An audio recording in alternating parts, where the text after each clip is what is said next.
Meet Jinu, a guy who's basically married to one game, Tower of Trials. While everyone else is still struggling through early levels, he's already conquered everything. Not just cleared it, he's the only player in the world to reach level 100, the undisputed rank 1. But the moment he finishes the game, reality begins to change. The world of Tower of Trials becomes real. Skills, monsters, and systems all bleed into everyday life. For Jinu, it's the perfect scenario. He knows everything, every mechanic, every hidden trick. This is his world now, and he's completely in control. Just as everything starts going perfectly for him, Truck-kun decided to say hi, and Jinu is left in a 10-year coma, removed from the very world he was meant to dominate.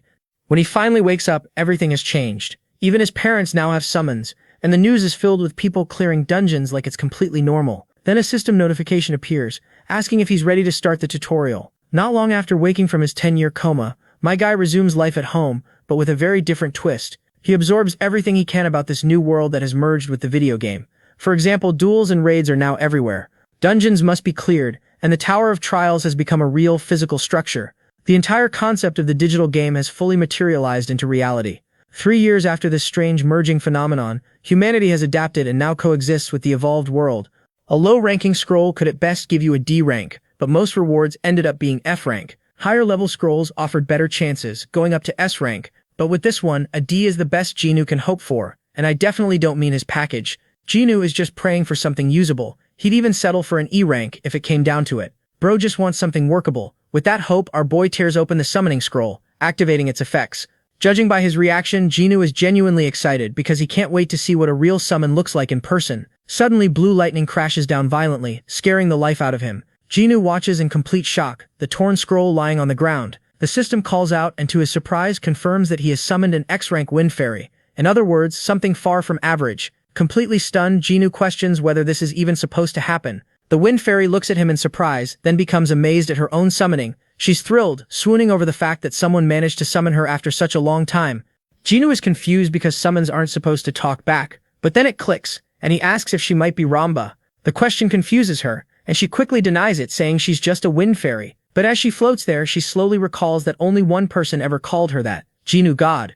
In that instant, realization hits her. Her face flushes as she recognizes him as her beloved Jinu God. With tears in her eyes, she clings to his face, crying about how much she missed him while hugging him tightly. Our hero begins to understand why an X rank was summoned in the first place. Back in the game, if you exploited the Wind Fairy's hidden mechanics, she could evolve into a powerful support summon that boosts attack speed. They had spent so much time together during his early days that he even gave her the nickname Ramba. At the same time, he still can't believe that this bug exists in the current version, since it was patched in year 1 of Battle of Summons.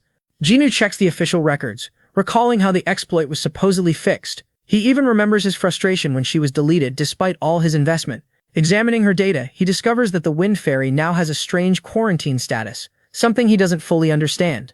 The fairy begins to cry, explaining that she was trapped in a cage and couldn't escape ever since she disappeared. She begs him not to leave her again, but our hero pushes her aside, trying to piece together a game theory. First, Jinu asks what caused her quarantine status.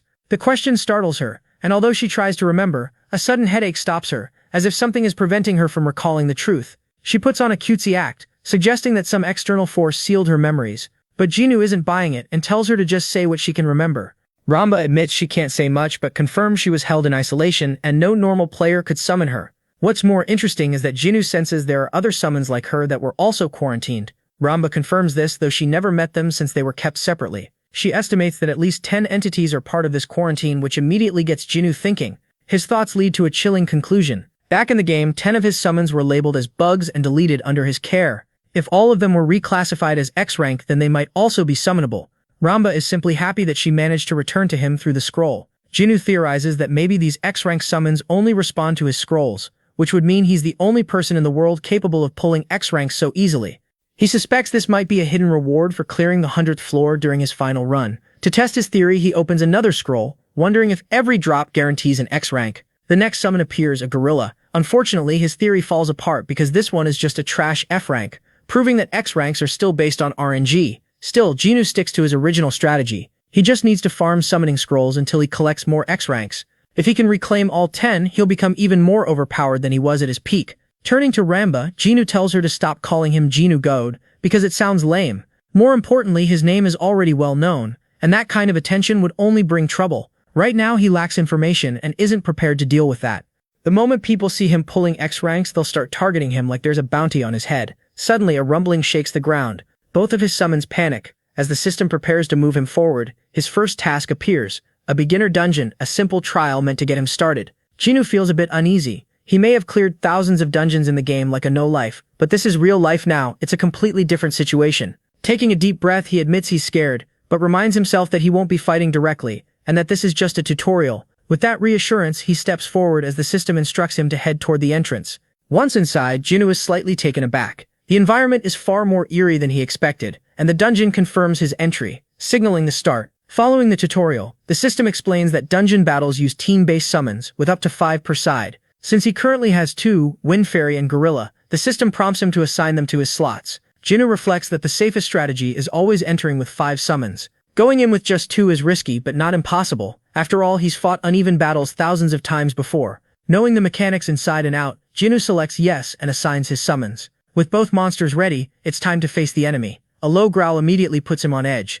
The opponent is a gray wolf and the objective is simple: defeat it to escape. First, Jinwoo assesses it as an F-class monster. Then a shield forms around him, protecting him in a honeycomb-like barrier just like in the game. But in reality, the stakes are far higher. Once that shield breaks, a single hit means instant death. No respawns, no second chances. Straight to the Shadow Realm. The wolf's intimidating aura doesn't help, even if it's only F rank. Jinwoo sends in his gorilla like a rocket, but the idiot just stands there roaring instead of attacking. It's so slow that even the wolf hesitates. Embarrassed, Jinwoo quickly orders the fairy to step in. Ramba uses her skill, Wind Pressure, boosting the gorilla's attack speed. With the buff applied, the gorilla suddenly moves with explosive force. Jinwoo is satisfied with the result. At the same time, the gray wolf charges forward to meet the attack. What worries Jinwoo is the wolf's size. It's much bigger than it should be. For the first time, he's unsure if his gorilla can win. This isn't a game anymore. Anything can happen. The clash begins as the wolf lunges first, biting into the gorilla and taking it down instantly, sending Jinwoo's stress through the roof. He yells at the fairy to do something, but she's already doing everything she can. With another boost, the gorilla surges forward and lands a powerful punch straight into the wolf's throat, knocking it back several feet. One last time, Ramba pours in her energy, pushing the gorilla to its limit. Empowered, the gorilla leaps and slams down with a devastating blow, tearing into the wolf's body. It follows up with a relentless barrage of punches, making sure the monster stays down. When it finally stops, Jinwoo and the fairy watch nervously. But in the end, Gorilla Boy stands victorious, having successfully eliminated the threat. It even roars in excitement as it celebrates. Our hero finally feels relief after surviving his first dungeon and is rewarded with 2 strength runes. In the next scene, we shift to the city, where Jinwoo's younger sister Ajin is making bank, earning around 200,000. 3 years ago, she picked up a new profession as a rune farming player. In other words, she dives into low-level dungeons and sells runes like a merchant to players who need them. She took on this role after hard times hit their family following Jinwoo's disappearance, but luckily she managed to obtain a C-class summon with a rare 1% drop rate. Thanks to her shadow elf, she can safely farm runes and make money with ease. Ajin checks her phone and is surprised to see her brother calling out of nowhere. She asks if he's already discharged while he immediately calls her a rune peddler to her face. The comment annoys her since it downplays her profession, and she quickly corrects him, telling him to call her a farming player instead. Our boy decides to play along and asks her where the synthesis center is located. Ajin explains that it's in the player zone, just as expected. Ever since the Tower of Trials manifested in the real world, people had to establish special areas for game-related activities. That's how the player zone came to exist. It houses synthesis and enhancement centers, all conveniently built near the tower. In the next scene, Ajin sits across from her brother at a table, explaining that real-world locations like Jamsil and Hyundai have essentially become Towers of Trials. So far, Korea only has those 2, but the player zone he's looking for is located around them. Jinwoo realizes it makes sense to place player facilities close to the towers. More importantly, Ajin becomes curious about what rank he obtained. Keeping things simple, he tells her he only got E and F rank summons, which excites her since even E ranks have about a 5% drop rate. Our boy stays casual, not revealing that he actually hit the jackpot. Still, he asks for her help since he wants to adapt to the system as quickly as possible. In return, he offers her some pocket money, even though Ajin admits she earns far more than him. Teasing her, he jokes that he might become the world's greatest player through some twist of fate. Ajin doesn't buy into his delusion, believing that players like Rachel or Xenos are untouchable, basically gods from another level. Jinwoo, however, takes it as a challenge and simply asks her to show him the player zone so he can see it for himself. As they walk, Ajin learns that he summoned a wind fairy, which she finds strange since she's never heard of that type before. Curious, she asks him to show it, but he refuses, which offends her because they're supposed to be siblings. Jinwoo instead asks her to show her summon first, and Ajin confidently agrees, telling him not to be too shocked.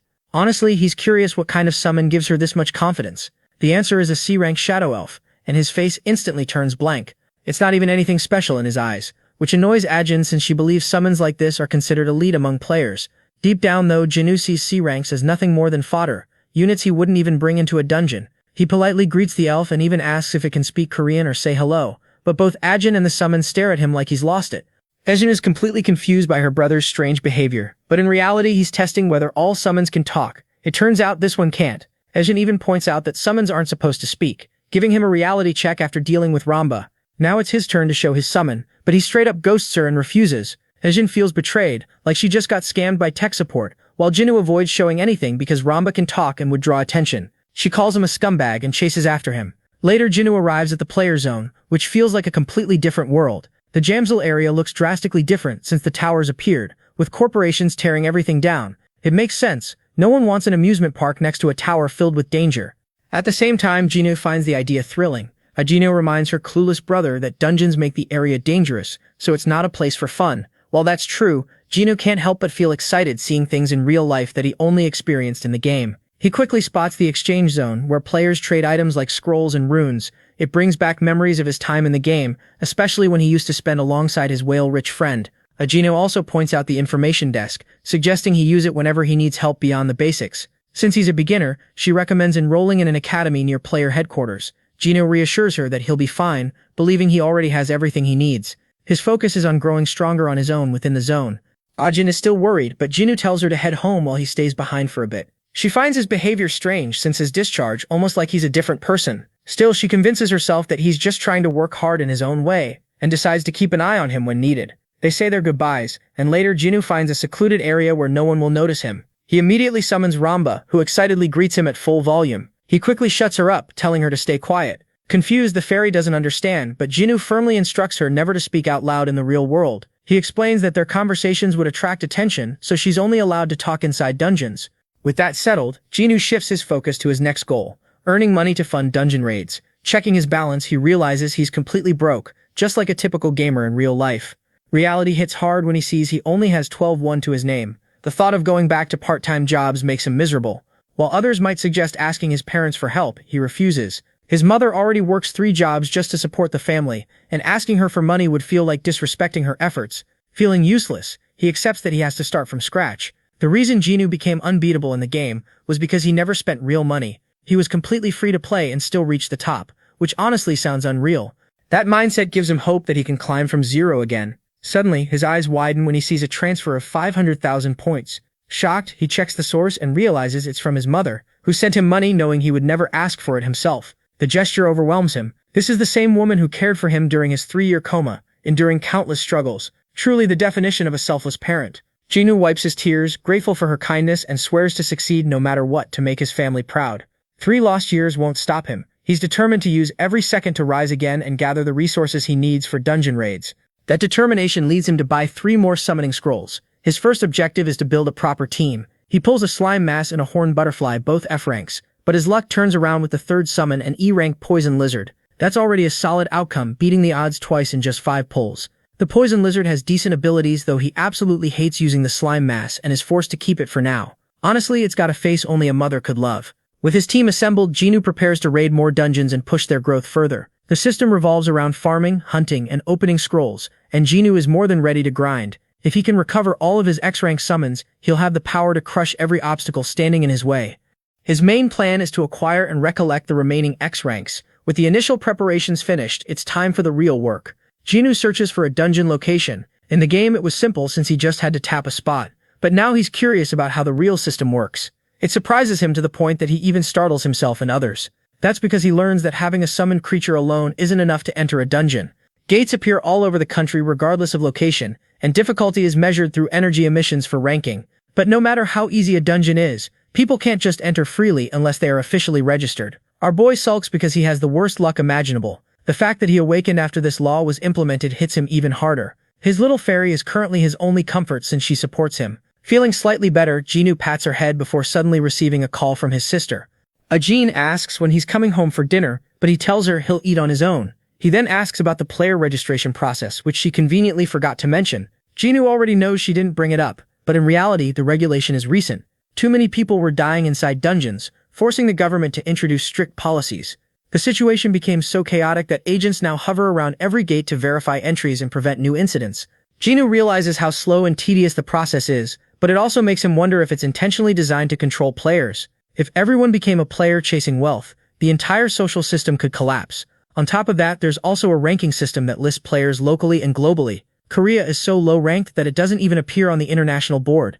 Jin feels disappointed, thinking that if Jinwoo God were around, they would rank higher, completely unaware that she's talking about her own brother, the legendary player. The call ends, and Jinwoo decides to rest for the day. The next morning at home, food is ready. Jinwoo is already preparing to leave at 6 a.m. His mother tells him to at least take a rice ball, but he insists he's fine. He quickly puts on his shoes and apologizes to his parents for only showing them his worst side, even thanking them sincerely for everything they've done. The parents are left completely shocked, his father flustered, his mother worried. The government has tightened safety protocols, and Jinwoo checks his phone, learning that countless deaths occurred due to player recklessness. He can't say much either, since he himself was a gaming addict for the past 10 years. It's not something he's proud of. At the reception, he submits his application form and asks how many people actually passed the qualification. He learns there's a final test, which annoys him because 1,000 people are already waiting behind him. Still, he thinks that if he can't pass something this basic, then what's the point of being one of the 5 emperors of the heavens? In the next scene, we move to a different location. Park Chang, affiliated with HQ, is disappointed with the talent this year. Suddenly, the building is attacked and chaos erupts. A man invades using a giant orc summon, seeking revenge against Chang for killing his brothers. Meanwhile, Chang believes the attacker is a psychopath and summons his own monsters, mostly fire and wood-based creatures. The HQ is under attack, and while everyone panics, our boy remains calm until he realizes he's been dragged into something far bigger than expected. The bystanders panic and place their hopes in Chang. Jinwoo senses a gang-related conflict. Noticing the attacker in a sharp suit clearly has a vendetta. What shocks him is how even real-world criminals now use advanced summons. Chang shouts for an emergency and orders everyone to summon shields. Jinwoo does the same, while Ramba almost speaks again before he quickly shuts her up, reminding her to stay silent in public. The orc charges in and the battle begins. Chang's fiery butterfly unleashes small meteors, but the orc tanks every hit, growing more aggressive. Chang starts getting pushed back, and Jinwoo realizes the situation is worse than expected. If he intervenes, he'll be dragged into the conflict too. His goal was only to observe, but now he's forced to decide. As the orc brings down its axe on one of Chang's summons, Jinwoo steps forward. Chang tells him to stay back, but Jinwoo instead analyzes the situation and points out a crucial mistake. The orc has a fire resistance buff that activates at specific timings, making fire attacks ineffective unless timed correctly. Chang observes carefully and confirms the glowing effect on the orc's body. Taking advantage of this, he adjusts his strategy. He commands his flame turtle to prepare another fire spell and fires it at the correct moment. This time, the attack lands perfectly. Chang celebrates as the weakness is finally exposed. The wood-type summon destroys the enemy's support creatures, leaving the attacker exposed. Then the flame turtle and flame butterfly combine attacks, overwhelming the orc completely. Soon, all enemy summons are wiped out and the attacker's shield breaks. Now cornered, the man attempts to surrender, bracing for the consequences, but a vine creature quickly restrains him, ignoring his pleas. Chang coldly declares that gang members are to be executed on sight. The criminal cries and begs, but it's too late. With a snap of Chang's fingers, the man is brutally killed, his body reduced to nothing. The fight ends. The crowd cheers for Chang's victory, praising him loudly, but Jinwoo is horrified. Everyone is completely unfazed that a man was just killed in front of them. That moment makes him realize the world he knew has already changed. Survival will require far more resolve than he expected. Chang approaches Jinwoo and thanks him sincerely for his earlier help, saying it allowed him to eliminate the terrorist. Grateful, he offers a reward. Using this opportunity, Jinwoo reveals that he hasn't registered at headquarters yet. The man is completely stunned by this information because this is the same kid who just gave him excellent combat advice while still being a total beginner. Chang asks for his ID card, assuring him that it's all they need for verification. Jinwoo hands it over, and Chang promises that a reward will be given after a quick background check. Satisfied, our boy leaves, while Chang quietly watches him go and immediately contacts a friend, forwarding some data. He wants a full investigation into Jinwoo's background. In the next scene, our boy hands a pastry to the fairy for staying quiet, and she happily eats it. Even though Jinwoo understands that players usually struggle with their summons, he finds it surprisingly easy to keep her satisfied with something this simple. Still, something about all this is bothering him. Even though he didn't plan to get involved, everyone inside that building would have died if he hadn't stepped in. The world is different now, and he can't fully adapt to it yet.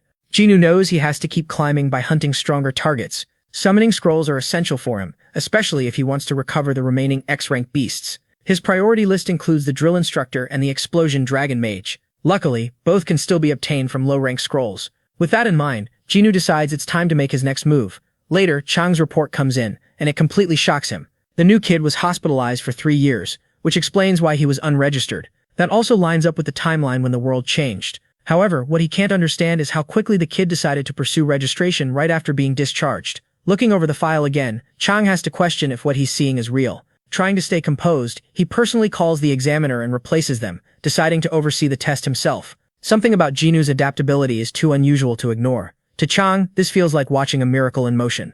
Meanwhile, Jinu arrives at the waiting area with a visibly disappointed expression. There are too many people, and as an introvert, he's already overwhelmed. Everyone is here for training and certification, meaning passing this stage will take time. Still, Jinu remains calm, sitting quietly and acting like he's already above it all. Soon the examiner appears, and it turns out to be Park Chang-suk himself. The first part of the test is a written assessment. Later, when Jinu meets Chang directly, the man mentions he didn't expect to see him here so soon. Chang calls it fate and asks about his training progress. Jinu, however, remembers it differently. Earlier, during a lecture, he was bored while sitting with Ramba. They were even teaching one of his old game combinations, which he found unimpressive in real time.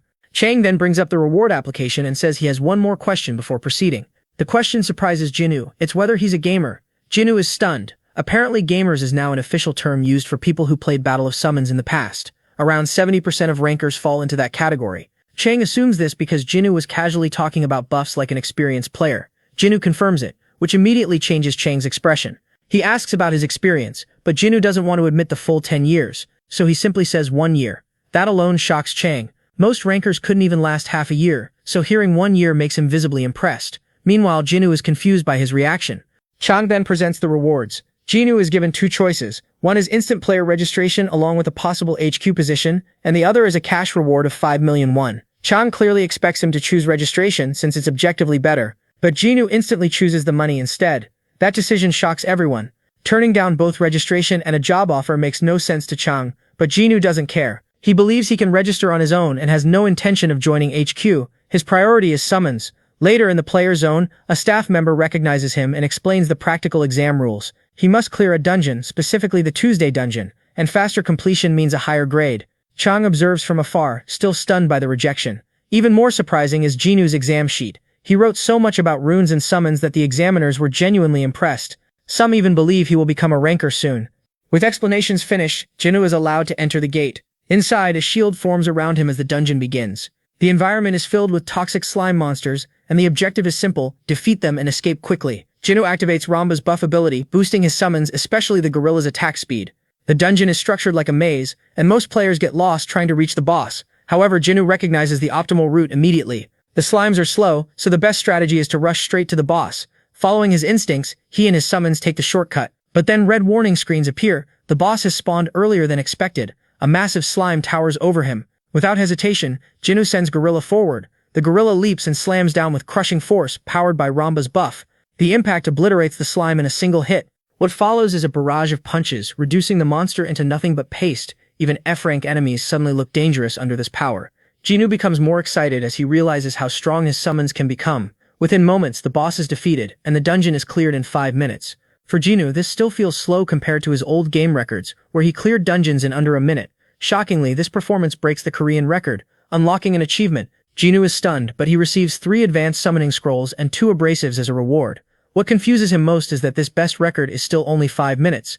Meanwhile, HQ is in chaos, trying to process the new record. At first, they assume it's Kang Gyeon, but they quickly realize it's someone unknown. Jinu, a name that doesn't even appear on the ranker list. Yes, a non-ranker has broken the record, the #1 record at that. A formal meeting is immediately called to discuss the achievement. Everyone is impressed, but Chang is the most hyped of all, practically convinced the kid is a generational talent. In other words, he wants to secure him no matter what, or at least prevent any other country from taking him, for the sake of national survival. Chang strongly recommends that they register him as a player immediately, since time attack records are divided into national and global rankings. The previous Korean record was 6 minutes, while Rachel holds the global record at 2.5 minutes, and now Jinu has completely shattered the Korean record on his very first attempt. Because of that, Chang believes a normal evaluation is pointless. Someone like this deserves special treatment. Back to Jinu, he's actually a bit disappointed with how average his record feels. Chang suddenly rushes over, calling his name with an almost overly excited energy, praising his performance. He asks how Jinu managed to do it, but Jinu keeps it simple and doesn't explain much, thinking the praise is exaggerated. Then Chang hands him his official player license card. Jinu is surprised he got registered so easily without any real trial. However, Chang is still curious about his method. Jinu hesitates because revealing it could change everything. Korea's ranking, his personal freedom, and his safety. The upside is fame and money, but the downside is becoming a target or even getting controlled for information. Since the risk is too high, he avoids answering and instead calls out Chang for being too forward. Chang takes the refusal seriously, but also understands that this kind of gamer strategy is personal. He also admits that Korea urgently needs talent like Jinwoo. From this interaction, Jinwoo realizes Chang isn't a bad guy, he actually follows through properly and listens. That makes him consider whether using the country system could actually help him grow faster if timed correctly. He then asks to move somewhere quiet. In the next scene, Chang is practically pleading with him, emphasizing how much the headquarters needs his help, especially knowing he was just in a coma for 3 years. Chang apologizes again for the background check, explaining that unregistered skilled individuals often turn out to be criminals or gang-related players. Jinwoo feels slightly annoyed, thinking there's no point in investigating him further anyway. Chang agrees, but also notices something unusual. Most people feel pressured when national support is mentioned, but Jinwoo remains completely calm as if he fully understands his own value. While casually sipping coffee, Jinwoo asks what exactly the country can offer him. Chang quickly responds that he can provide full cooperation, though it sounds vague. He explains that as an assemblyman, his position is tied to public elections, meaning strong results could increase his authority. In short, he's a politician looking for leverage. He then asks Jinwoo to support him so he can in return provide full assistance. But the offer feels underwhelming to Jinwoo since there's no clear personal reward. Still, he agrees under one condition, a 1-month trial period. During that time, he'll focus on his own growth and decide later if cooperation is worth continuing. If not, he'll walk away and return everything. Chang interprets this as a trial partnership. It's bold, but it's his only chance to secure Jinwoo. They shake hands, both sides agreeing to the temporary deal. Jinwoo adds another condition. He wants confirmation that news of his record won't spread across the country since he's concerned about safety. Chang initially says HQ can handle his protection, but quickly realizes even they may not be enough for someone like Jinwoo, especially given how easily he handled the dungeon. So he accepts the condition, though he admits total information control isn't possible. They part ways on that note. Jinwoo leaves satisfied and immediately checks his rewards, especially the advanced summoning scrolls. He knows record-breaking rewards are valuable, and although opening them sounds tempting, gambling isn't his priority. Selling them seems smarter. Then he remembers the player web system where all player data and trading listings exist. After installing and checking it, he's shocked each high-grade scroll is worth around 3 million won. That means he almost made 10 million won from a single dungeon run. Jinwoo quickly realizes his financial situation might change much faster than expected. He plans to sell the high-grade scrolls and reinvest into low-grade ones, focusing only on the summons he needs most. However, when he checks low-rank scroll prices, he's confused. They're listed at 5,000 won each despite being easy to farm. The market is flooded with sellers, yet prices remain fixed. Realizing he needs more information, he calls his sister Ajin again. After explaining the situation, she tells him the HQ buys scrolls in bulk to support rankers. That's why the minimum price stays at 5,000 won. However, she adds that the system might change soon since it was created during the early era and HQ no longer needs as many scrolls. That information immediately gives Jinwoo an idea. He hangs up and decides to meet Chang again the next day. Chang is happy to see him and asks what he needs. Jinwoo requests large quantities of low-level scrolls instead of high-grade ones, which surprises him. Most players want the opposite. Jinwoo asks for as many as possible, and Chang explains that HQ processes around 50,000 low-grade scrolls daily, meaning supply is not an issue. He briefly worries Jinwoo might be trying to resell them, but Jinwoo clarifies there's no point since the market is already saturated. Chang becomes even more intrigued by his thinking. Jinwoo isn't acting like a normal player, his strategy is completely different. Still, Chang agrees, but he has one condition of his own. All he wants in return is a single piece of information that could benefit HQ given his position and responsibilities. If he gets caught supporting him behind the scenes, public trust in him will collapse. So if Jinwoo can provide useful information, it has to be treated as a formal business transaction instead. In other words, our boy realizes nothing is being handed to him for free, which is fine since he doesn't want favors anyway. He agrees to the deal and starts explaining the concept of shaving seconds off achievement records. Normally, clearing a dungeon in first place grants 3 high-grade scrolls as a reward, but the same reward can be obtained again if another player breaks that record. In short, players can repeatedly beat the record by even 1 second, effectively resetting it and farming rewards over and over. This turns time attacks into a system for stacking scrolls. On top of that, it benefits the Korean Association as a whole, since stronger players improve national rankings. Chang admits they've already experimented with the idea, but most players haven't properly used it yet, so there's still room to apply it.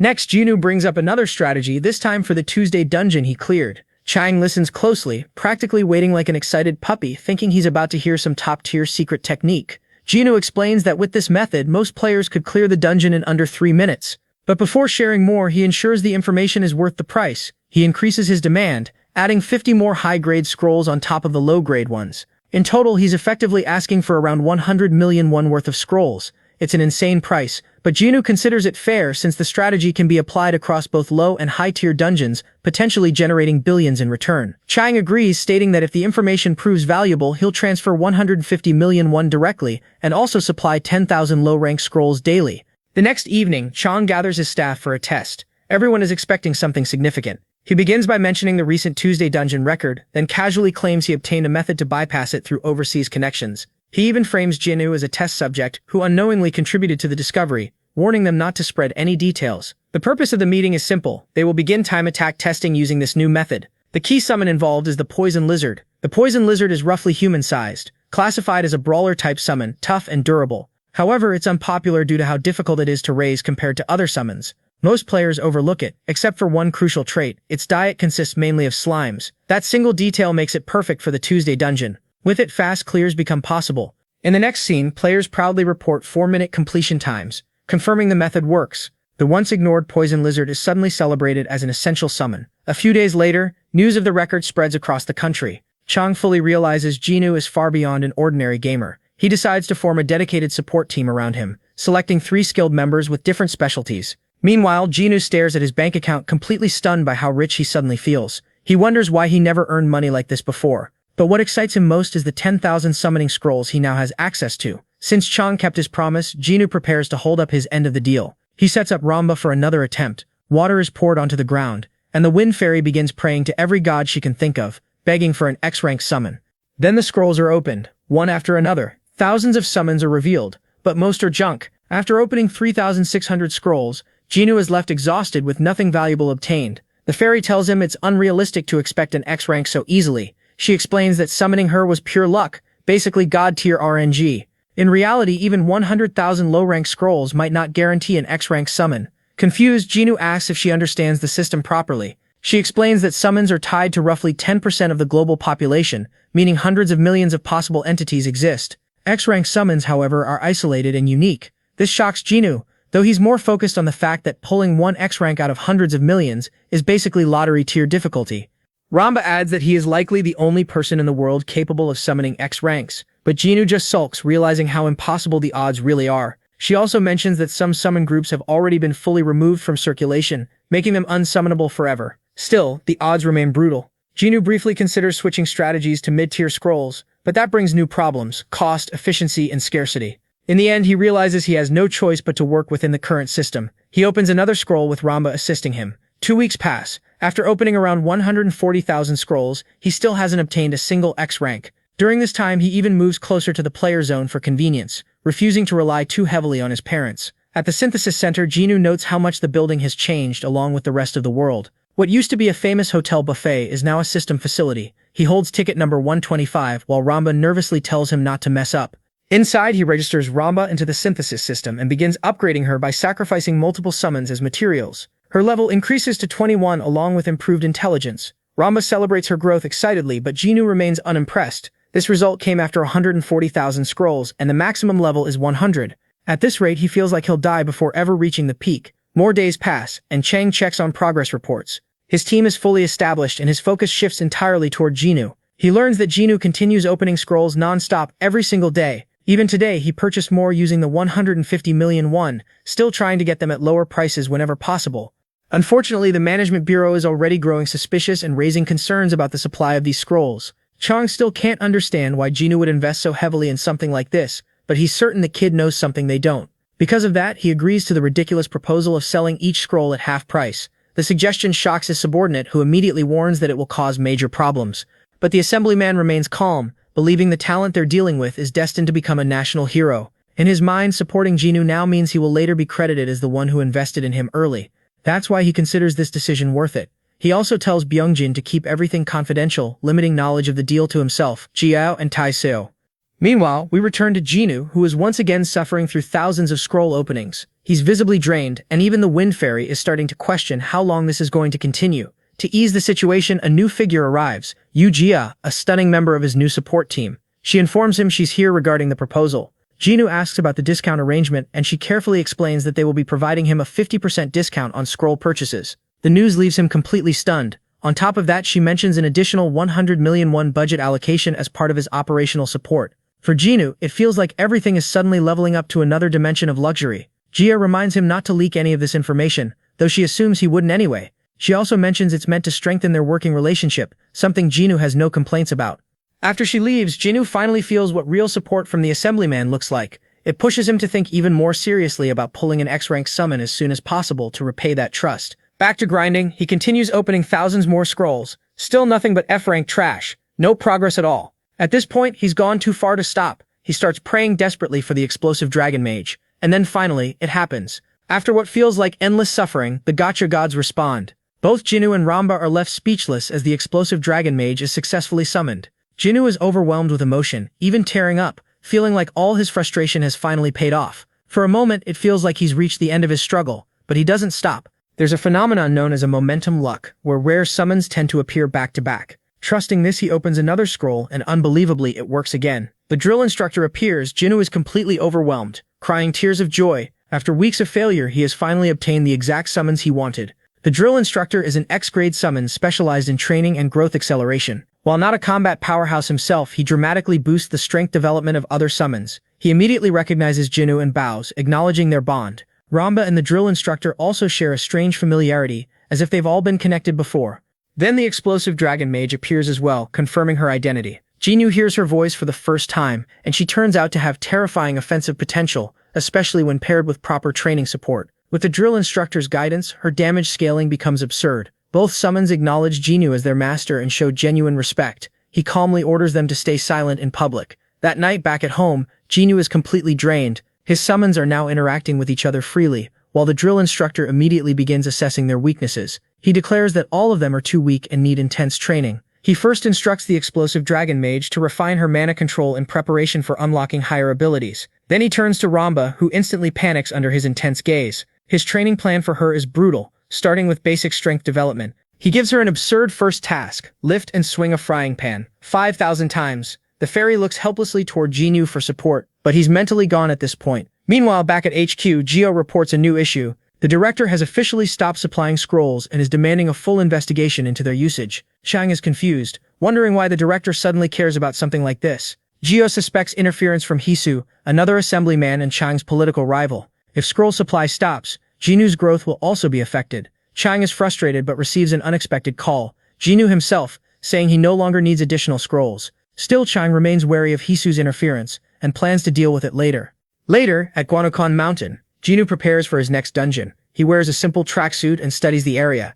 In this world, there are several dungeon types: exploration dungeons for materials, Tower of Trials dungeons for high difficulty, and Chaos Dragon dungeons requiring full parties, though that last one hasn't fully manifested in reality yet. There are also rare stage dungeons, but those are uncommon. Despite recommendations to use a party, Jinwoo prefers going solo. A staff member checks his license, confirms his registration, and lets him proceed.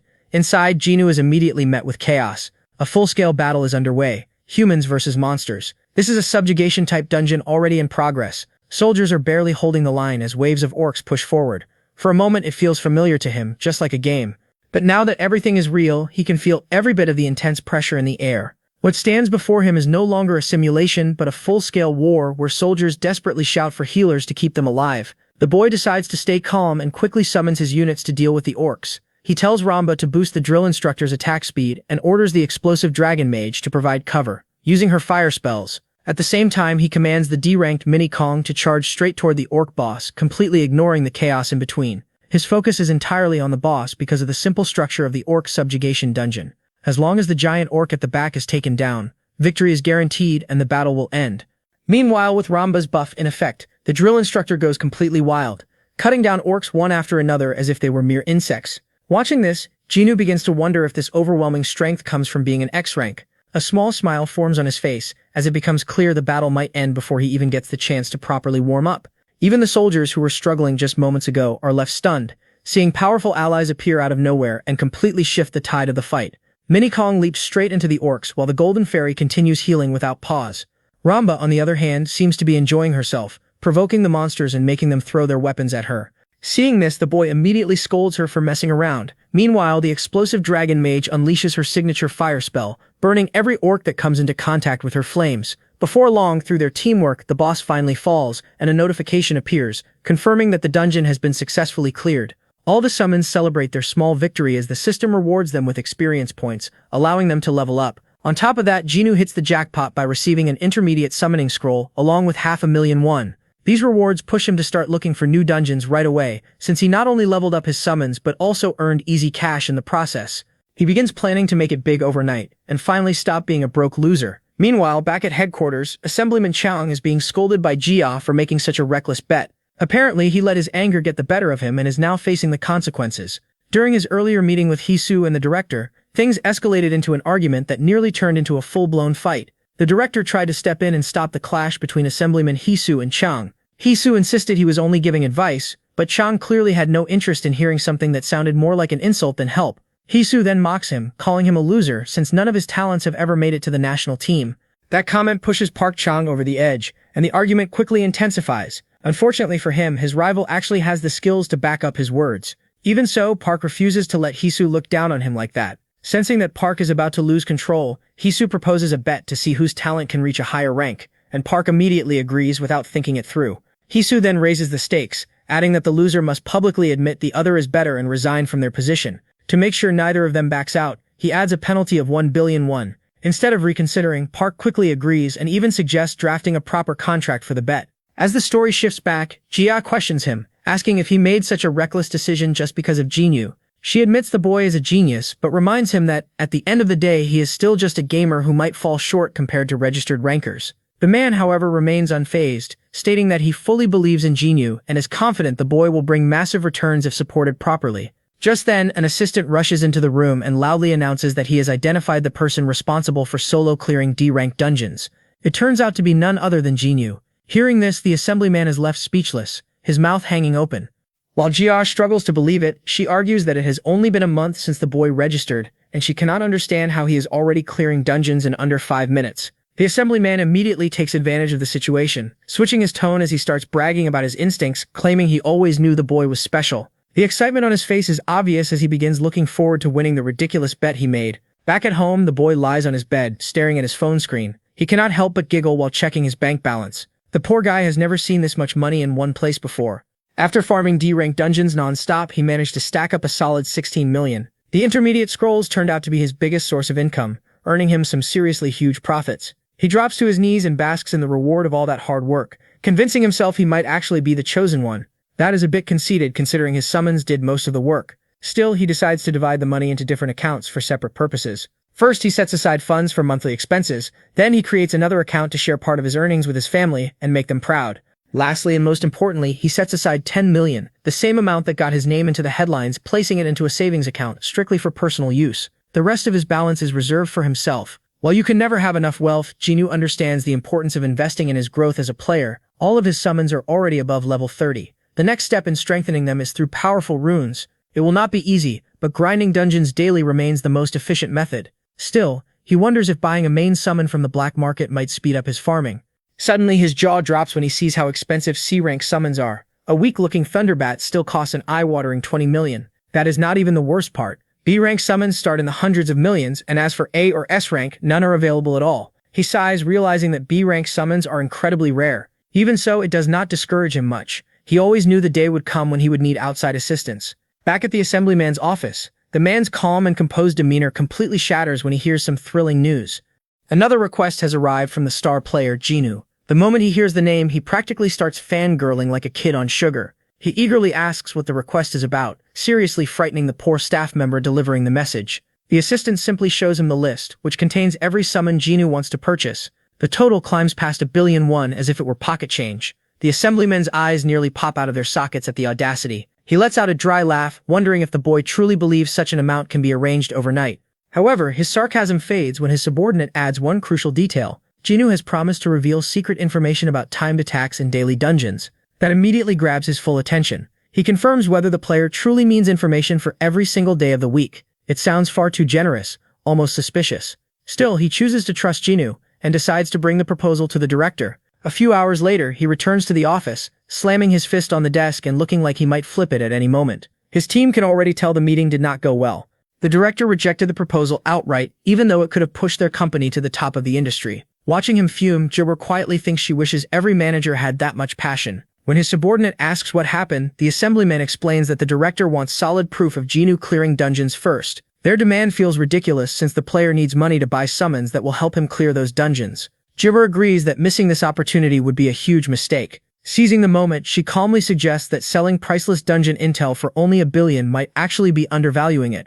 Her lips curl into a confident smile as she offers a simple solution. She can cover the payment herself. Hearing this, Assemblyman Park recalls that Jia is not just an employee with bold opinions. She is the heir to the Daesung family group, someone who received the finest education and has collected achievements throughout her life. Unlike the rest of her family, however, she has always been more interested in players and dungeons than corporate affairs. And right now, the player who fascinates her the most is Jinwoo, the rookie who went from nobody to clearing dungeons as if it were a side hobby. Now that he is offering an exclusive deal, this feels like the perfect opportunity to recruit him into her own agency before anyone else can. The assemblyman's current position comes with countless restrictions, but this arrangement would give him full freedom over future profits. No need to beg for approval. Still, he hesitates and asks if she is truly comfortable betting such a massive sum on a player with an uncertain future. The high-class lady responds with a cheeky smile, asking if he even knows her current bank balance. She assures him money will not be an issue. All she needs is a single meeting with the player. After that, she is confident she will have him firmly in her grasp. Later that evening, she sits alone by the window of a fine dining restaurant. That is when her awaited client finally arrives. Looking sharp in a perfectly tailored two-piece suit, Jinwoo feels slightly surprised at how quickly the assemblyman agreed to the arrangement. From his perspective, all he did was request a formal meeting in exchange for a bit of secret information. It is his first time in such a luxurious place, one that makes even five-star hotels seem underwhelming. The line of waiters welcoming him at the entrance almost makes him feel like a true boss. Just then, a graceful voice calls out to him, leaving him completely speechless. He is stunned to finally meet the woman he has only ever seen on his phone. The Daesung company heiress truly has everything one could ask for. She is intelligent, beautiful, and backed by a powerful family. Honestly, name a trait and she probably has it. Never in his wildest dreams did he imagine that the genius constantly making headlines would be working with HQ. Curious why she is sitting alone, he asks if no one else will be joining them. She smiles softly and explains that she was the one who reached out to him, not Mr. Park. Soon, exquisite dishes are placed neatly in front of him, as Jia delivers the unfortunate news that HQ cannot afford to provide the resources he requested. Mr. Park did everything he could to persuade his higher-ups, but he was met with rejection after rejection. The boy remains completely calm, saying it is a shame they cannot help. He casually adds that he is confident he can climb to number 1 even without their support. However, she surprises him with a new proposal, sliding a drink toward him. She reveals that she plans to establish a management firm built specifically for him and him alone. He nearly chokes trying to process the generosity of the offer. In his eyes, it is an incredible deal. Owning a company would mean zero restrictions, driven purely by profit, which just happens to be his specialty. Still, that is not even his main motivation. This is also a golden opportunity to strike a deal with someone capable of buying his secret information at the highest price. Jia adds that she, along with the entire Daesung group, will unconditionally support him with whatever he needs. Within seconds, he is completely disarmed by her confidence. He bluntly admits that it is hard not to like her. She praises him in return, calling him a talent who deserves such treatment. She tells him they will discuss the finer details of his contract later. For now, she suggests he greet the summons he ordered. Jinwoo's jaw drops. She actually fulfilled his request before he even signed anything, almost as if she already knows he will not refuse. She flashes a smug smile and tells him to think of it as a gift of appreciation. The next day in the mountains, his little sister searches for him at their usual spot. He has not contacted her for an entire week, and on top of that, he suddenly moved out to live on his own. She is clearly annoyed when a gorgeous woman walks past her, leaving her speechless. She does a double take, feeling like she has seen that face somewhere on social media. Her brain struggles for a moment before it finally clicks. It is the national icon Jia, who seems to be looking for the same person. Nearby, the boy is breaking a sweat from intense morning drills. His summons look even worse, practically collapsing from exhaustion. Just then, they notice someone approaching. Jinwoo turns and spots Jia climbing the stairs, clearly not dressed for exercise. He is genuinely surprised to see her there. She calmly says she is impressed to find him training this hard so early in the morning. Together with his summons, he actually looks like he has formed a proper party. Then she offers him yet another token of appreciation. A screen suddenly appears before him, stating that Jior wishes to initiate a trade. A warning message pops up, advising him to carefully review the trade terms before accepting. The system exists to help players support one another, but if anyone attempts to scam the other party, there are serious consequences. The system literally strikes offenders with lightning as punishment, so honesty is strongly enforced. Right before his eyes, he sees Jior's entire collection of summons listed for transfer. In exchange, she asks for absolutely nothing. Without hesitation, he presses accept, and just like that, her entire collection becomes his. Immediately after, he bows to her repeatedly. This gift is far beyond anything he believes he deserves. she brushes it off, saying it is not a big deal, and suggests they move on to the actual contract. She has already decided on the company name, a combination of their surnames. The profit distribution is just as generous.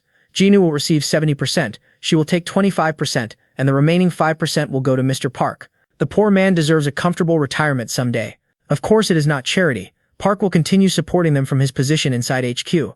As for the paperwork, she has already arranged for an assistant to handle everything. Jinwoo raises an eyebrow, pointing out that those assistants were employed by HQ. She casually informs him that they have already resigned. Apparently, offering triple their previous salary is a very effective motivator. Moving on, he wonders if she is truly fine with giving him 70%. She calmly assures him it is not generosity but a calculated decision that reflects her confidence in his potential. What she does not say out loud is that money is not her real goal. Her true intention is to win Jinwoo completely to her side.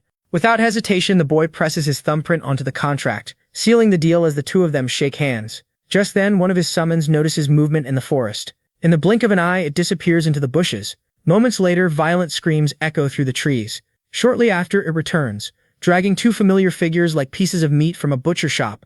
Completely confused, Jinwoo stares at his little sister, Ajin, and asks why she was sneaking around in the bushes. He pieces together her story and realizes she recognized Jinwoo as a celebrity she admired, which led her to follow her without thinking. She quickly tries to reframe the situation, claiming she was just curious at the time. By then Jiao had already left, so Jinwoo presses further, pointing out that it still counts as stalking. He asks if she decided to watch them from a distance after seeing him with Jiao. His sister falls silent after being exposed. After a brief pause, she finally admits the truth without resistance. Right after that, she jumps toward him and demands to know how he even knows Jiao, and how he managed to meet someone like her. Jinwoo explains that his contract includes a clause requiring him to introduce his family to Miss Jiao. He adds that she had planned to meet them formally anyway. His sister immediately begins to swoon at the thought of meeting her idol with the family. Before he can continue, she cuts him off again, pressing for more details. He begins explaining that he used to be a well-known gamer who once held the record for clearing low-rank dungeons faster than anyone else. Because of that, he frequently visited headquarters and eventually met Jia by chance. She asks if it is the same game he used to play on his phone all the time. Jinwoo panics at the risk of exposing his identity as Jinwoo God. He quickly claims it was a different game and that he only played for about a year. His sister catches the hint and remarks that it still sounds impressive, even if the game itself was trash. She then teases him, asking if all that time he wasted on games has finally paid off. Deep down, Jinwoo knows he can trust the family that has taken care of him for the past 3 years, but he still refuses to put them in danger. He decides he will only reveal everything once he is strong enough to protect them completely. Ajin points out that he kept this information from her all this time, but Jinwoo replies that he always intended to tell her eventually. He asks her to keep it a secret for now until he personally explains everything to their parents. She struggles to believe what she just heard, but Jinwoo insists he has his reasons for staying silent. Eventually she agrees despite her doubts. In the background, Ramba can no longer handle the weight of the dragon mage and finally collapses under the strain. At the same time, the drill instructor corners her shadow elf, making it visibly anxious. Jinwoo quickly tells Ajin to pair the shadow elf with a shadow wolf, explaining that without the wolf, its efficiency drops to less than 10% of its full potential. She is surprised to hear that, especially since the summon is completely new to her. Jinwoo explains that it makes sense because the summon belongs to the B-rank tier. Curious, she wonders how she could possibly obtain a B-rank summon and immediately searches the online catalog for answers. In the next moment, her expression falls into despair as she shows him the price, asking how he expects her to afford something that costs 500 million. She sarcastically remarks that at this rate she might be able to buy it in 20 years. However, her brother calmly replies that he can get it for her within a month without much trouble. She bursts into laughter at the claim and mocks him for trying to act cool just because he has recently gained some recognition as a gamer. She tells him to forget about it and insists that she will save up little by little until she can afford it on her own someday. He simply smiles, stands up, and tells her not to cry when he actually makes it happen, which only leaves her more confused. She begins to feel that her brother has changed into a completely different person lately, while her frightened elf quietly snuggles into her lap for comfort. About a week later, outside one of the weekday dungeons, Jinwoo meets up with the company team as planned. They hand him a set of new gear which confuses him at first since he did not expect anything like that. Jisa explains that for the Ubox company, information is their most valuable asset above everything else. She tells him that they sell high-definition recordings of dungeon runs at premium prices, and the special gear exists to capture everything during the process. She continues by explaining that the equipment records the surroundings in full 3-dimensional detail while remaining lightweight enough to wear comfortably. As soon as he puts it on, the assistant activates the system, and it begins recording everything around him like a set of prying eyes. Jinwoo feels slightly embarrassed, saying this might be the most awkward situation he has ever experienced. He adds that he has never attempted a Monday dungeon before, so the run might not look very clean. Jinwoo reassures him that they will simply edit the best parts together afterward. He thanks her and casually asks if it would be fine for him to break the national record the moment he enters the dungeon. This completely startles her, and she stares at him in disbelief before giving a hesitant approval. She wonders if he is joking and tells him to stay relaxed and perform naturally based on his instincts as a gamer instead. After entering the dungeon, he recalls that the current Korean record sits at around 7 minutes. He immediately concludes that surpassing it will be easy. He remembers that this dungeon uniquely drops attack-related runes, making clear time directly tied to ranking performance. Just like in other games, attack runes play a crucial role in the boss system, and without them, progression becomes nearly impossible. In addition, the dungeon operates as a defense-type scenario where surviving for 30 minutes guarantees a clear. However, completion time still matters, so if he manages to defeat the final boss, known as the Lich, the dungeon ends instantly. Because of that, eliminating the boss has become the primary strategy for top players aiming for fast clears. He checks his equipment and opens his interface, which displays options to organize 3 different teams for battle. Jinwoo has already prepared everything in advance, so he quickly loads a preset configuration without wasting any time. For his first team, he summons the training instructor, the combat aide, and Mini Kong, while for the second team, he selects the Priest of Radiance along with the Golden Fairy. His status screen updates, showing that the Horde of the Lich has begun its approach and that he must hold out for 30 minutes under pressure. The timer starts immediately, and Mini Kong charges forward in a frenzy, tearing through the incoming skeletons without restraint. Jinwoo signals his summons to push forward and carve a path toward victory. As the Horde advances, he orders them to move toward higher ground without delay. The training instructor Hung looks surprised at first but follows the command, realizing that everything is being recorded. Jinwoo estimates that it will take at least 2 minutes to reach the higher position, and during that time, he trusts Mini Kong and Hung to handle the incoming enemies. Once they arrive, he instructs his combat aide to take position and prepare for the next phase. He recalls that in the game, the combat aide has long range and exceptional accuracy, making it useful in specific situations. However, in reality, its damage output is extremely low, to the point where it cannot even defeat a standard monster after hours of continuous attacks.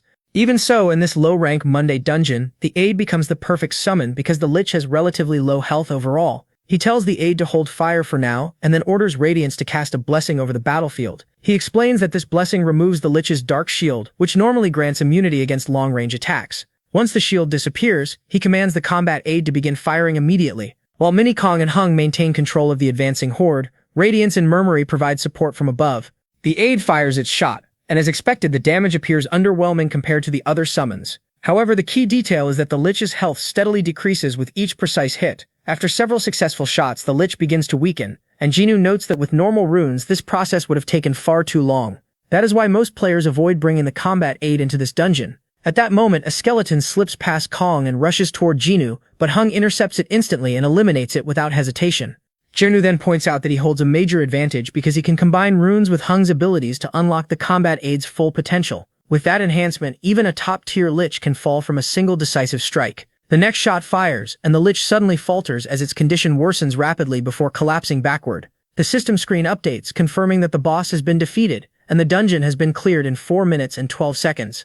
The entire squad exhales in relief, as the results screen reveals that they have broken Korea's all-time record and unlocked a special achievement. Meanwhile, Jiao wonders if he truly intended to attempt a time attack on his very first run, feeling that it might have been too ambitious. She quietly notes that it has only been a week since he obtained his summons, and they would have supported him regardless, even if he failed. The assistant grows anxious and asks if she really believes that Jinwoo can break every record without exception.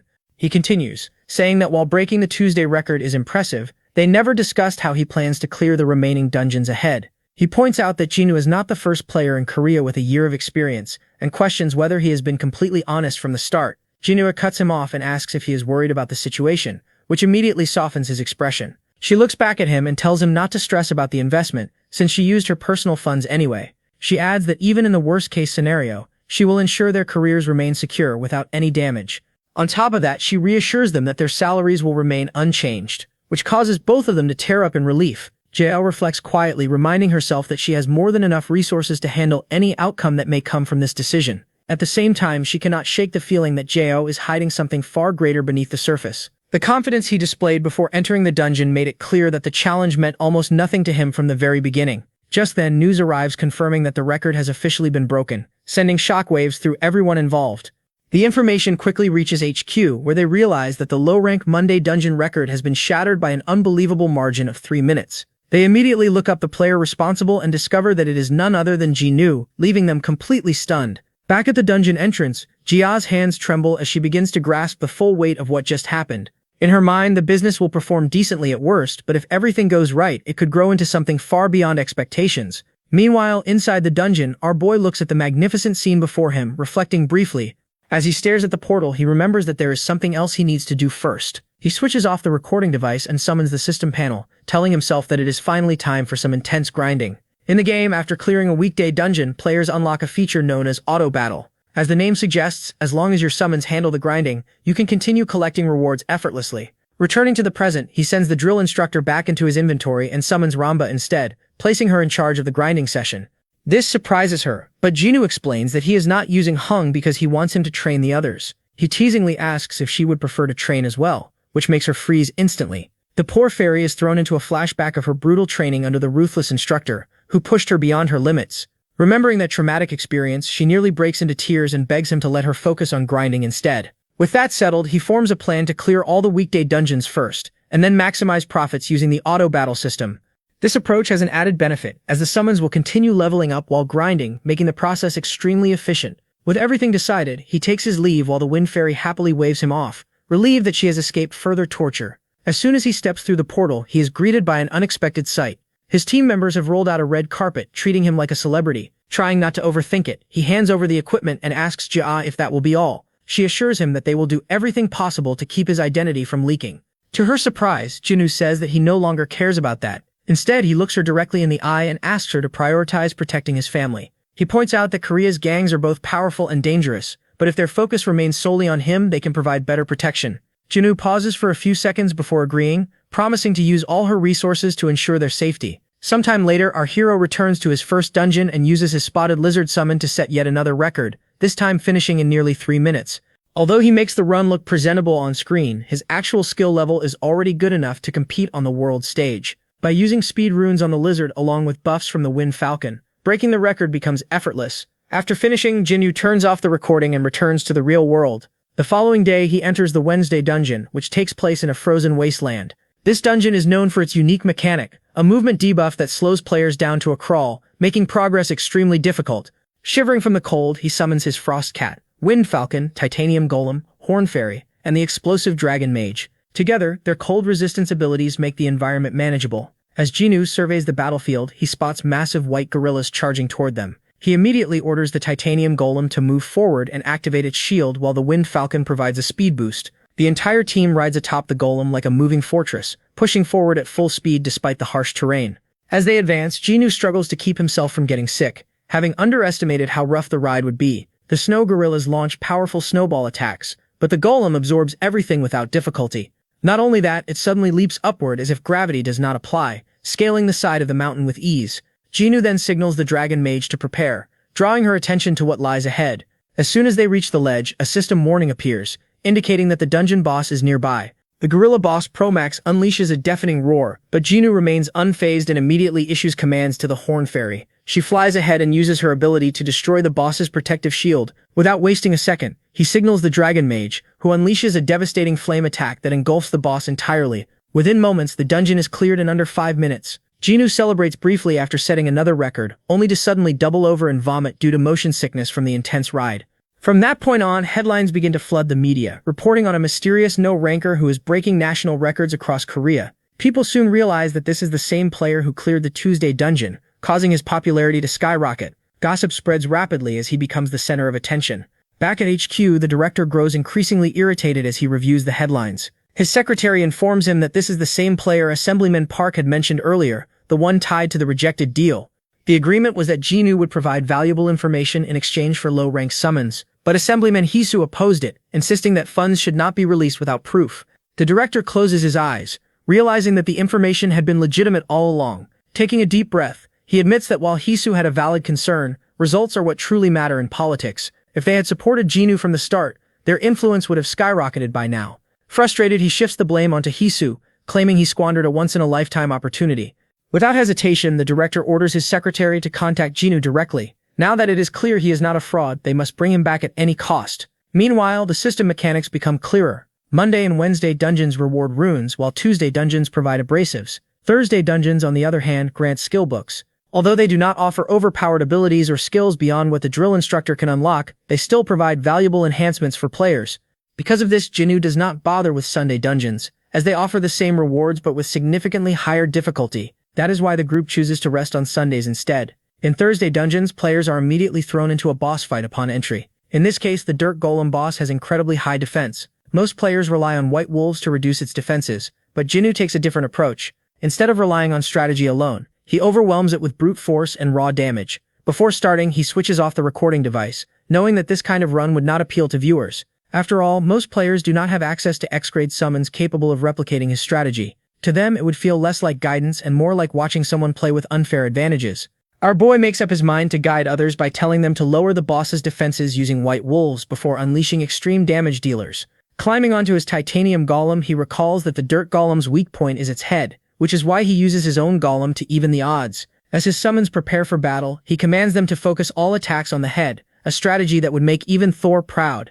The two giants clash in a brutal fistfight, while the drill instructor unleashes an ancient refined technique to carve through the Dirt Golem with precision.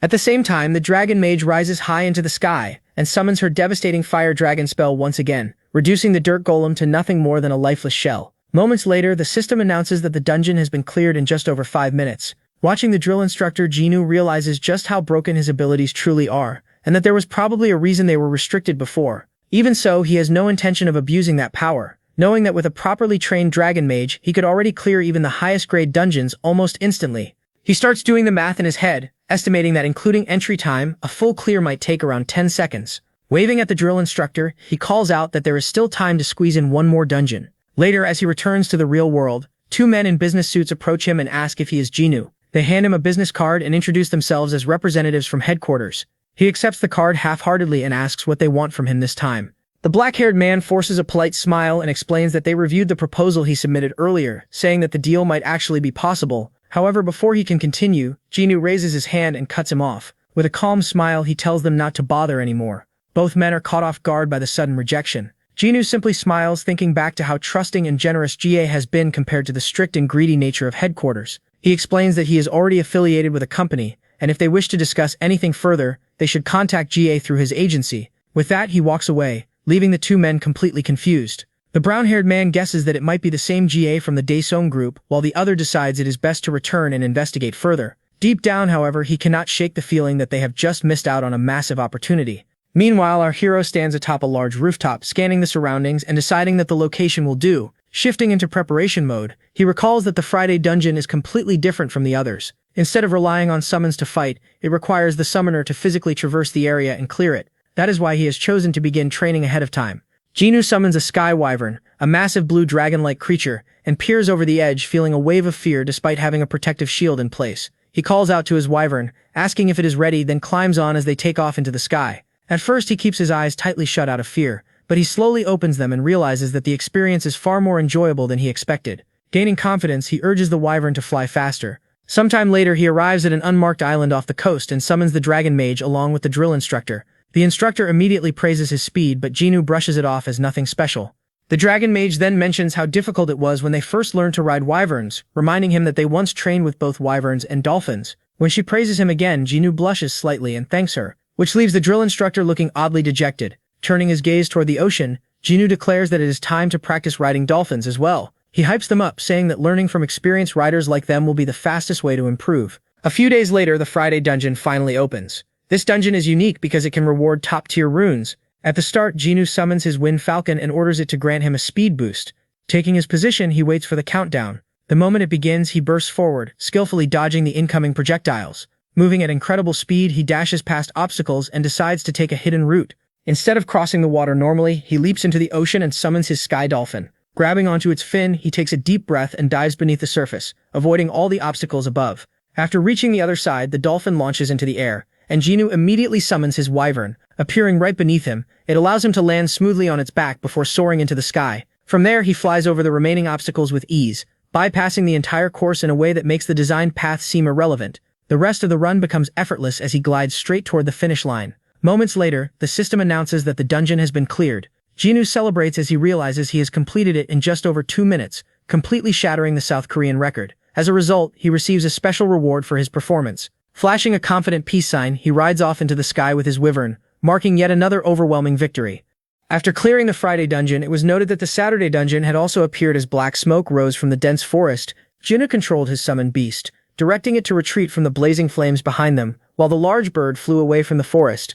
As the monsters were burned to ashes, the system announced that every monster had been annihilated and that the dungeon had been cleared with a time of 0 hours 3 minutes and 40 seconds. Later that evening, beneath a rocky mountain, as flocks of weary birds returned to their nests, it was recorded that the Sunday dungeon had likewise been cleared in record time. Jinnu and his companions attacked a humanoid monster, whose golden eyes shone as it spat blood. When the enemy collapsed, the system declared victory against a Grandmaster opponent and confirmed that the dungeon had been cleared. As Jinnu helped Pokryong to his feet, Ramba lay sprawled over Hongyo's head and commented that it had been quite a workout, while Hongyo observed that this was the result of all their training. Pokryong praised Jinnu, stating that he had performed remarkably well. Jinnu then wiped the sweat from his brow as the system congratulated him for shattering the South Korean national record with a time of 0 hours 13 minutes and 20 seconds, prompting him to sigh in relief as he remarked that all the low-grade dungeons had finally been cleared. Looking at the clear time of -0 hours 14 minutes and 50 seconds, he added that he needed to clear at least the high-tier dungeons and properly equip runes and skills before having the stats to consider the Tower of Trials.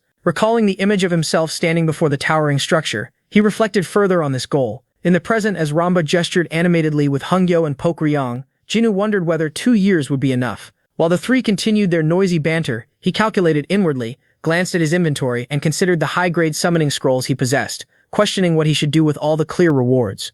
Meanwhile, at Ubayek's office, sunlight streamed through the window as Jia focused on her phone, reading headlines reporting that Hunter News claimed Dawek Jinnu had shattered every daily dungeon record. Broadcast reports questioned who Jinnu truly was, and Jia reflected that the entire world was losing its mind over him, reasoning that it was only natural after he had broken every record in a single week. She then called for Mr. Kim Byung, who immediately looked up from his computer and responded respectfully. When she asked about the video editing progress, he explained that he had completed the final cut, but hesitated. Another colleague asked if there was a problem, prompting him to clarify that it was not exactly an issue. He picked up the remote, turned on the large screen, and explained that even while editing, he could hardly believe what he was seeing, asking if they wanted to take a look. He added that the Thursday and Sunday dungeons had been omitted according to Jinnu's request. On the large screen, Jinnu was shown clinging to a sky dolphin as it moved beneath the sea. Jinnu sat watching intently, her fingers resting against her lips. In another scene, Jinnu held tightly to the dolphin's fin as it carried him through the ocean depths, and in another he rode a sky wyvern flying over the sea. Witnessing this, Jinnu exclaimed that it was impossible. As Jinnu quickly cleared the challenge while riding the wyvern, the footage continued. After the video ended, Kim explained that both Jinnu's strategy and his execution were on another level, adding that it resembled a performance. Jinnu Sanashid questioned whether such a feat was even possible, while a colleague expressed concern that even a perfectly produced film could not replicate something like this. Kim responded that even if they sold the footage, people would likely criticize them for being unable to reproduce it. However, Jiao stared at the footage and concluded that it only proved how incredible Jinnu truly was. She then outlined her plan, stating that before selling the footage, they should buy up every summon featured in the videos. Kim immediately understood and remarked that she intended to corner the market in advance. Jiao confirmed this and added that they needed to extract maximum profit from the information. Kim grabbed a tablet and said he would purchase as much as possible within their budget, but Jiao instructed him to disregard the budget and buy everything, adding that she would take out a loan under her own name if necessary. She typed rapidly, imagining herself securing maximum loan limits and gaining full support, and concluded that once the loans were secured and the summons purchased, it would be time to sell the information. Continuing her work, Jaya announced that the sales would be exclusive to players registered with the South Korean National Headquarters, with video information for Monday, Tuesday, Wednesday, Friday, and Saturday priced at 100 million Korean won, and text information for Thursday and Sunday at 10 million Korean won. She added that all daily dungeon strategy guides would also be available for sale. Kim, sweating nervously, asked if it was acceptable to sell them at such a low price, but she explained that the strategy information would act as bait to sell the summons and would also benefit national progress. Another colleague asked how much they should list the cornered summons for. Jia paused before stating that C-rank summons should be priced at 200 million and B-rank summons at 1 billion. The employee reacted in shock, noting that this was 10 times the current market rate and questioning whether it would be too expensive. Thinking of wyverns, golems, and falcons, Jia explained that as the information spread, demand for those summons would naturally skyrocket. Imagining horned fairies, she added that since they controlled most of the supply, buyers would have no choice but to purchase from them. As she prepared to finalize the listing, she concluded that it was time to reap the rewards of her investment in Jinnu. My boy is being treated as an investment now. The employees behind Jia were stunned, and Kim asked if this was real, while she smiled faintly. On the screen, a revenue report displayed total sales of 377 billion Korean won. Shocked, the employees reacted in disbelief, but Gia questioned why they appeared discouraged when they had only just begun. Although her hands trembled, she tried to steady herself, realizing that the summons she had bought for 1.3 billion had grown into such an amount, and she reflected that Jinu's influence was immense. After calming herself, she declared that the business model had been proven, and that it was time to begin the real investment. The two employees remained stunned, one searching for his glasses while the other asked what she meant. Turning to them, she suggested that they should first buy a building, while they muttered that it was all because of Jinu. Meanwhile, Jinu sat on a park bench checking his phone. Seeing his account balance of 54,357,762 Korean won, he smiled in satisfaction, thinking that he had earned 54 million Korean won in a single week by selling high-grade scrolls. Beside him, Ramba remarked that the money could buy countless cream buns.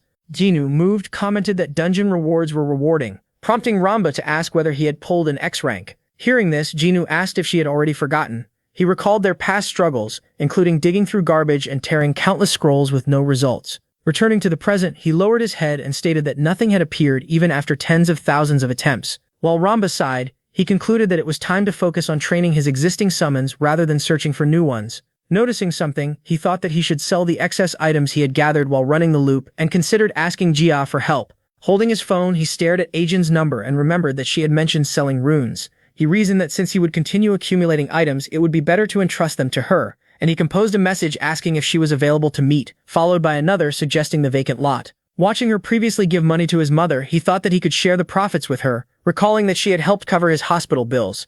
As he reviewed the message, he concluded that it was time to repay her. Later that day, the scene shifted to a cafe where Ajin's friends talked about having player boyfriends and showering them with gifts, while Ajin sat quietly in the corner, looking downcast. One of her friends noticed her and asked if she was all right. Ajin insisted that she was fine, but her friend responded that if she had any worries, she could share them. Though touched by their concern, Ajin knew she had to keep her situation a secret, as she was the sister of the player everyone had been talking about recently. Her brother had even set up a company to sell dungeon information. Suddenly, her phone rang. It was Jinu, asking if they could meet. Surprised, Jinu wondered if he was going to tell her something important. She quickly stood up and prepared to leave, but her friends reminded her that they were supposed to have dinner together that day. She explained that her brother had called, which left them shocked, and one of them asked if her brother had awakened from his coma. Ajin confirmed that he had before hurrying out. After she left, her friends began wondering if Ajin's brother was handsome. The scene then shifted to what Jinu referred to as a training ground, where his summons were engaged in intense combat as if everything depended on it. Hungyo was seen overseeing the training with strict focus. Ajin arrived and was immediately stunned by what she saw in front of her. Jinu's summons were fighting with relentless intensity, while Hungyo trained them as though he were not a summon himself. He briefly noticed Ajin but chose to ignore her. At that moment, a voice called out from behind her. When she turned, she saw Jinu, now far more muscular than before. She was left in shock, wondering what had happened to him, recalling that he used to be thin and frail like an average gamer.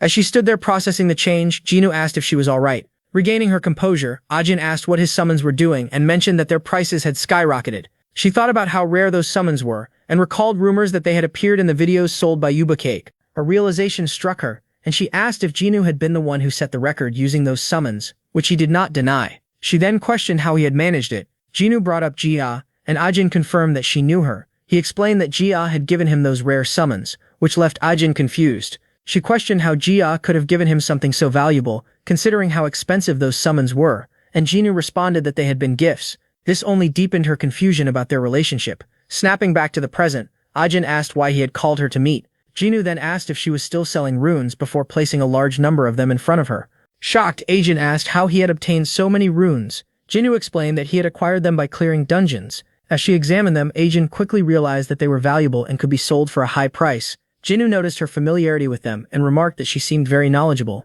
He then stated that he wanted her to sell all the runes for him. Ajin thought about it and felt confident that she could handle the task. She had always shown a strong business mindset even when they were younger. She then asked about his commission, thinking that she needed to consider her own future as well. Jinu asked how much she wanted, and Ajin replied that 8 to 10% was the usual rate. However, Jinu disagreed and proposed a 20% commission instead, offering her a far greater profit. Ajina was left stunned by his generosity. She became extremely happy, even thinking that her brother was incredibly kind. Jinu added that he would provide her with even more runes later, and that she needed to be ready to stay busy. Ajina was overwhelmed, realizing that selling all those items with such a high commission felt like an incredible opportunity. She was deeply moved by her brother's kindness, tears forming in her eyes, as she began to believe that becoming a professional merchant was now within her reach.